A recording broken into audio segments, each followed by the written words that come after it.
a tener lugar en el Real Círculo de la Amistad mañana. Mañana a las 8:30, allí estaremos en el Círculo de la Amistad presentando, pues nada, Gaya Augusta, presentaremos a Gaya Augusta. Muy bien, bueno, hemos leído esas primeras líneas, que yo normalmente no soy muy amiga de leer la sinopsis, que es la contraportada, pero lo cierto es que ya apetece, ¿no? Solo con esto ya nos da, digamos, un poquito, ¿qué podríamos decir de esta historia sin reventarla, como se suele decir? No, la verdad es que la sinopsis es bastante clara, en el sentido de hacia dónde van los tiros en la novela, ¿no? Sí. Realmente ella, su gran obsesión es conseguir ese sitio en el Senado que en este siglo I después de Cristo pues está vetado a la mujer.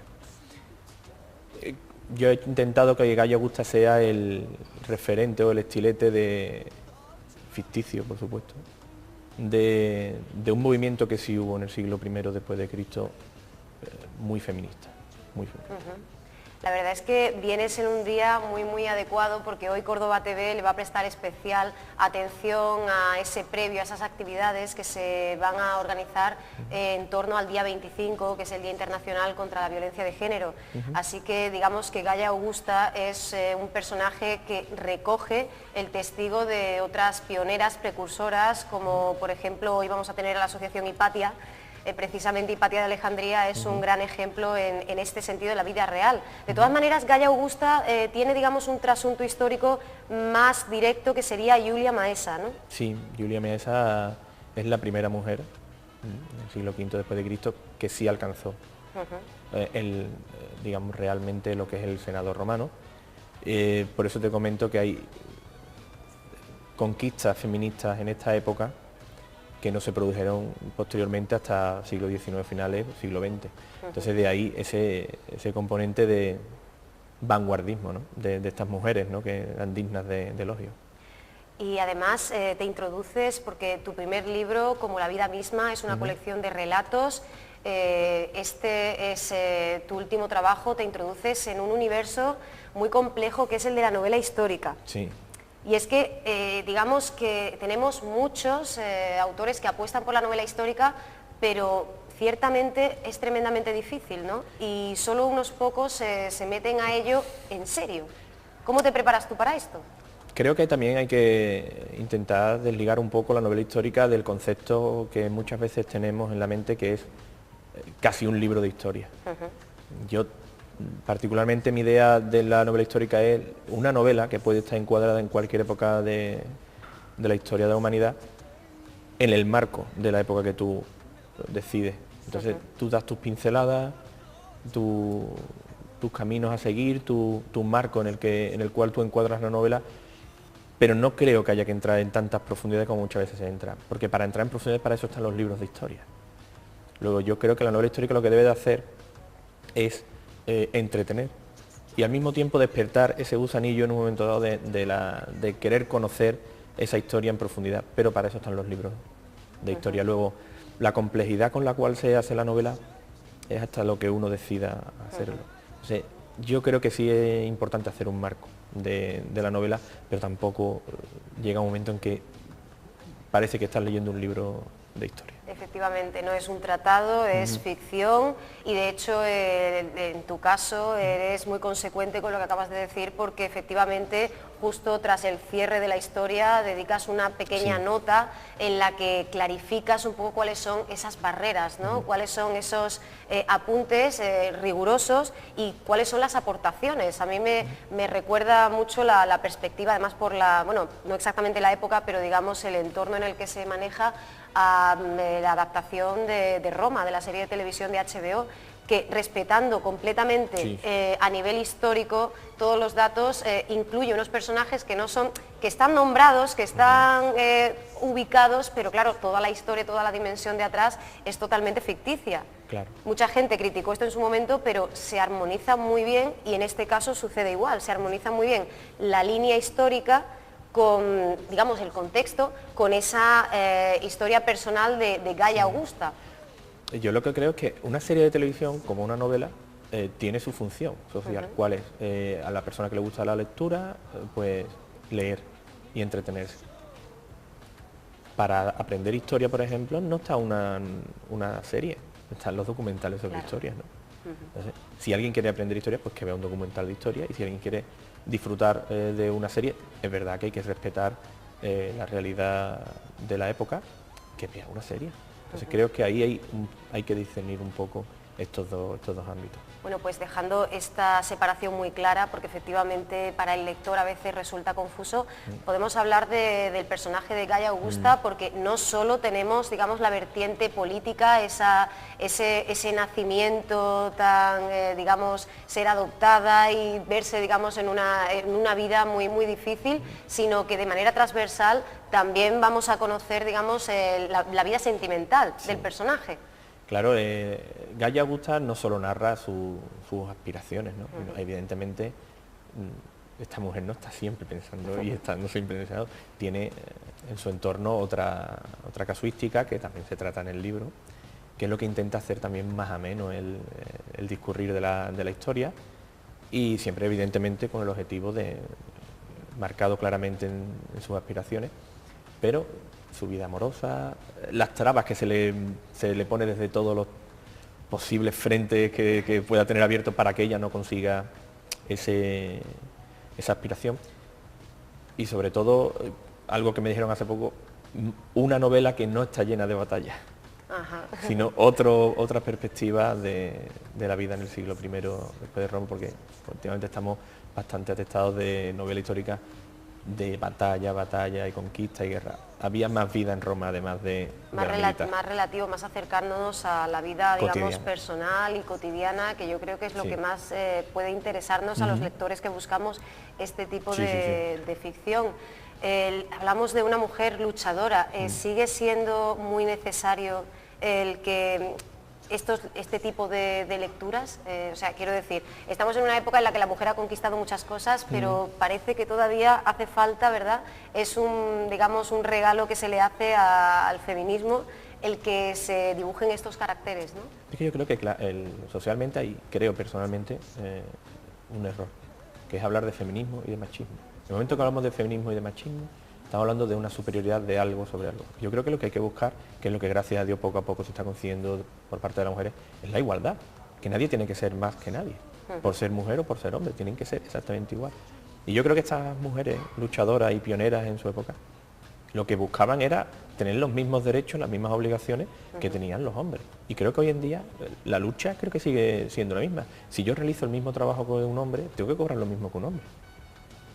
Si realizo esta actividad cultural, yo tengo que tener el mismo plano dimensional que un hombre.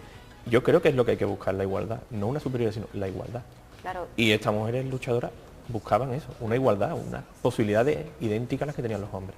Sí, de hecho cuando hablamos del feminismo, según el término, implica igualdad. El problema es que se ha derivado a eso que tú decías, ¿no? La superioridad, ¿no? A ser un poco el antónimo del machismo. Pero como decimos, es muy positiva digamos, la imagen, ¿no? que se transmite. Hablando, situando esta obra en tu andadura, en tu trayectoria, ¿en qué fase la clasificarías? ¿En qué fase se encuentra José Manuel Sánchez para abordar este proyecto? Pues yo creo que es la fase de la ilusión, de los que comienzan, ¿no? No es mi primer trabajo, sí es cierto que es la primera novela larga que edito, y es la ilusión por, bueno, el mundo que siempre me ha cautivado desde que era un crío, y del que, bueno, mira, hoy en día pues puedo decir que uno de mis trabajos está en las librerías justo al lado de los de Ken Follett o Arturo Pérez Reverte. Eso es un sueño. Claro, eso es un sueño hecho realidad. Entonces yo creo que está en la fase de la ilusión, de las ganas de trabajar, las ganas de seguir mejorando siempre, de seguir descubriendo nuevos campos donde trabajar. Hay gente que se encasilla en una época de la historia. A mí me gusta abrir un abanico muy centrado, porque también la parte de Gaia Augusta tiene ciertas referencias a nuestra tierra, Andalucía. Me gusta mucho la historia de nuestra tierra. Creo que hay muchas lagunas, entre comillas, novelísticas, históricas, que no las tenemos cubiertas. Épocas de Al-Ándalus, ciertas épocas de Al-Ándalus. No sé, nuestra tierra tiene una historia y una cultura muy extensa, y creo que aún no se ha dado toda la dimensión que debe de tener Y la Hispania romana, además, concretamente. La Bética tiene para escribir, creo que es 2 bibliotecas. Sí, sí, si después pasas a visigoda, bueno, es increíble. Y creo que los autores andaluces tenemos la obligación de intentar en nuestras novelas transmitir algo de nuestro pasado que siempre marca el futuro de los pueblos, creo. Vamos, es lo que yo creo que deberíamos de hacer. Nuestra tierra siempre, y más aún cuando la nuestra ofrece tantas posibilidades. Claro, y con ese es uno de los propósitos, digamos, Sí. que anima a empezar este libro. Este libro se concibe ya como una novela extensa, ¿o? Sí. Sí, se concibe sí. ya con digamos, para que tenga este resultado Sí. que vemos hoy, ¿no? Sí, es una novela que surgió, como surgen todas las ideas, ¿no? Tú siempre tienes en mente, yo quiero escribir sobre muchas cosas, ¿no? tal cosa, ¿no? Pero bueno, no te viene la inspiración, no te viene. Yo le debo la inspiración a mi esposa, que, bueno, en un momento dado hay que ver que todo lo que escribe José es sobre mujeres de pelo morenos o oscuros. Cuando vas a escribir algo sobre una chica rubia con nosotros. Claro, porque Gaia es germana. Es germana. Y mi esposa pues, tiene ascendencia de muchas generaciones, como muchos cordobeses. Que tenemos un trasunto histórico, pero también tenemos un trasunto personal, digamos, Sí. ¿no? Y siempre Emocional. son pequeños chispazos, ¿no? Que es el que te da a ti la novela. Y entonces ella, Gaia Augusta, desde que la tuve en mente, era una novela larga. Muy bien, bueno, hemos hecho alusión antes al tiempo que llevas dedicándote a esto de la literatura, aunque sea la segunda obra, no es ni mucho menos reflejo esto de la trayectoria como amante de las letras y como escritor. Y es que empezaste a escribir a una edad muy, muy temprana, Sí. desde pequeñito, digamos. Pues sí, tendría unos 12 años, porque la EGB antigua, ¿no? Que tenía unos 12 años y gracias a un profesor de mi colegio, pues empecé con la afición a escribir. Yo ya leía mucho, me gusta mucho leer, gracias a mi madre que nos inculcó a nosotros la pasión por leer. Pero un profesor de la escuela fue el que me puso, como se dice así, con un folio y un bolígrafo en blanco. Y a partir de ahí, pues sí, empecé a escribir muchas cosas. Para mí, personalmente, nadie sabía que yo escribía. Y mira, ha desembocado en algo muy ilusionante y muy bonito. Muy bien, un profesor que incluso está incluido en, Sí. en los agradecimientos, es Claro. decir, que José Manuel no se ha olvidado evidentemente de cuáles son las referencias y las personas que le han llevado a estar aquí hoy. Hablábamos de tu necesidad, digamos, de escribir desde pequeño, y sin embargo se produce en ti algo que hay en muchos otros autores, que es, digamos, la dualidad, ¿no? Por un lado tú te formas en empresariales, Sí. y además te dedicas, trabajas en el mundo del sector finanzas y asegurador, seguro. finanzas y demás, y por otro lado tienes esta otra faceta, ¿no? ¿Cómo se armonizan esas dos? Difícil, muy difícil, porque además de armonizar con el trabajo tienes que armonizarlo Claro. con la vida en casa. Claro. Escribir conlleva dedicarle mucho tiempo. El caso mío es que tardo muchísimo en hacer una novela, porque claro, tú tienes que dedicar primero a tu desempeño laboral, la familia que después te dice que, oye, vamos a salir a tomar, vamos a... Y también apetece. Apetece, claro. Y entonces tardo bastante en hacer la novela porque me gusta mucho documentarme. Y después la idea que vaya fluyendo a cuentagotas muchas veces, ¿no? Tiene una inspiración de X folio. Claro, Gaia Augusta tardó en hacerse pues casi 3 años. Claro, o Casi sea, que 3 estamos años. hablando de un trabajo largo, de un trabajo intenso, dilatado, porque aunque estemos haciendo ficción, evidentemente es, como digo, una tarea, una empresa doblemente difícil. Sí. Cuando tenemos que insertar esta historia de una forma coherente y verosímil dentro de un marco histórico muy concreto. Te das cuenta que en la novela hay personajes reales Claro. y personajes ficticios. Y tienen que convivir. Y esos personajes reales llevan una vida Claro. con te puedes tomar ciertas licencias, pero no Claro. muchas, claro, evidentemente los diálogos y demás son invención tuya. Pero tú no puedes decir que tal emperador estaba en tal sitio cuando realmente a lo mejor estaba haciendo una campaña militar a 1000 kilómetros, ¿no? Tienes que compaginar esos personajes de ficción con los reales. Aparte de ser lo difícil de hacer una novela histórica, también es lo bonito, no es el desafío que tú te marcas. Y lo que aprendes en el camino, ¿no? Entiendo. Eso es porque te lo obliga. más. eso es lo más. A indagar en todo lo que se conoce, en todo lo que existe habido y por haber sobre una época concreta en un sitio determinado. Bueno, ¿y ya tienes en la cabeza cuál puede ser ese próximo proyecto? Porque me imagino que tras el éxito de Galla Augusta, pues habrá, digamos, ilusión de sobra. Sí, la verdad es que sí. Y hay cositas, me gustaría mucho, tengo en mente, bueno, prácticamente terminada otra novela ambientada aquí en Córdoba en el siglo XII. Que la verdad es que estoy disfrutando mucho con ella. También hay algo sobre la guerra civil, un poco más a medio plazo. Y también pues, tenemos sobre un héroe nacional de estos olvidados que tenemos en este país, que si fuéramos americanos le habríamos hecho 4 o 5 películas. Sí, bueno, yo siempre digo, mi hermana siempre me decía que, bueno, en Estados Unidos, un país en el que se le dedica una película al peor director de cine de la historia, que fue Ed Wood, creo que nos da una lección de cómo sacar partido a lo que se tiene, vamos. No tienen historia y hacen películas, vamos, de cualquier cosa. Y nosotros no... tenemos héroes olvidados, sí, pero muy olvidados, que yo creo que lo conocen en su pueblo y poco más, que cuando escarbas un poco en su vida o en lo que ha logrado, dices, tío, bueno, Dios mío, ¿y este hombre cómo es que no es conocido, ¿no? Claro. Y también tenemos en mente una novela sobre la vida de don Luis Vicente Velasco Isla, que es un héroe nacional de la toma de Cuba de 1762 por los ingleses. Y bueno, hay varios proyectos. Te veo con muchísimo trabajo, viajando con una máquina para viajar en el tiempo a muchísimas etapas y en muchísimos espacios distintos. La verdad es que sí, ir muy ilusionado con todo lo que me está pasando y cogiendo kilo, como dice mi madre, te estás poniendo viendo la novela en tantos sitios, la gente, la aceptación y que está teniendo el trabajo y buenas críticas, que la verdad es que está teniendo buenas críticas y la verdad es que, como se ve, yo no me lo creo.